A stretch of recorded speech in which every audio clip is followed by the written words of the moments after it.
السلام علیکم ملګرو. په دې ویډیو کې به خبره کوو د پاکستان د هغه 11 لوبغاړو په باره کې، د هغه پلینګ 11 په باره کې چې تقریبا د ورلد کپ په هر میچ کې به دا 11 لوبغاړي چې کم دی لوبېږي. د ورلد کپ په میچونو کې پاکستان کم 11 لوبغاړي میدان ته کوزيږي.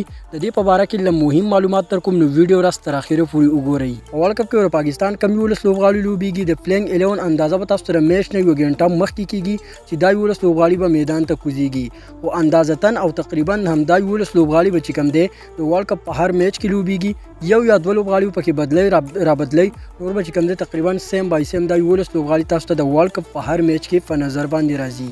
نو خاجي اوپننګ به کوي فخر زمان او امام الحق. زیات مرګري په فخر زمان باندې ډېر سخت تنقید کوي چې فخر زمان اوس په هغه شانتي فارم کې نه دی، او تاسو ما دا خبره یاد ولرئ چې ان شاء الله فخر زمان به چې کوم دی په انډیا کې ډېر تباهکون بیټینګ کوي. کنه دا تاسو یاد ولرئ، او د فخر زمان په انډیا کې ریکارډ ډېر زیات ښه دی. په چیمپئنز ټرافي 2017 کې چې کوم دی فخر زمان په انډیا کې ډېر تباهکون بیټینګ کړو چې چیمپئنز ټرافي په ګټلو کې مهم کردار ادا کړو. نو فخر زمان او امام الحق په اوپننګ کوي. په دریم نمبر باندې بیا بابر اعظم راوځي. څلورم نمبر باندې بیټینګ ته بیا محمد رضوان راوځي. په پنځم نمبر باندې آغا سلمان یا سعود شکیل ته موقع ورکړي کیږي. په شپږم نمبر باندې افتخار احمد بیټینګ ته راوځي. په اووم نمبر باندې محمد نواز بیټینګ ته راوځي. په اتم نمبر باندې شاداب خان بیټینګ ته راوځي. په نهم نمبر باندې آل راونډر فاست بولر محمد وسیم وزیر بیټینګ ته راوځي.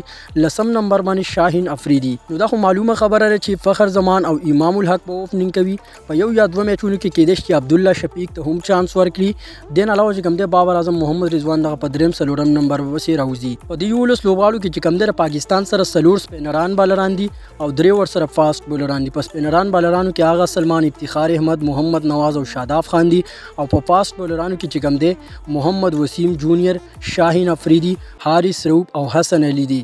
پوره داسې امکان نه چې محمد وسیم وزیر ته چې کوم دی په ورلد کپ په میچونو کې چانس ورکړي شي، ځکه چې حسن علي چې کوم دی لا پوره ټیک شوی نه دی. د حسن علي په ګوته کې زخم دی، نو کوم د ورلد کپ اخیری میچونه چې دي نو فاغي کې به چې کوم دی بیا حسن علي لوبوي. او د ورلد کپ چې کوم دا ورم اپ میچونه دي او دا اولنی دوه درې میچونه نو په دې کې به محمد وسیم جونیئر ته موقع ورکوي.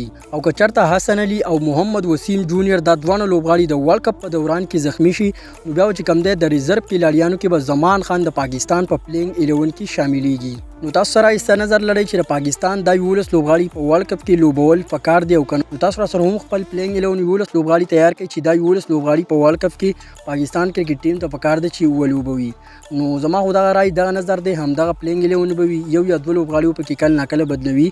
نور به چې کوم دی د ورلد کپ په 9 لیګ میچونو کې تاسو ته 11 لوبغاړي په نظر باندې راځي. باقي داسې نور کرکټ معلوماتو لپاره زموږ سره اوسئ. میلاویږو په بلې ویډیو کې. د الله په امان.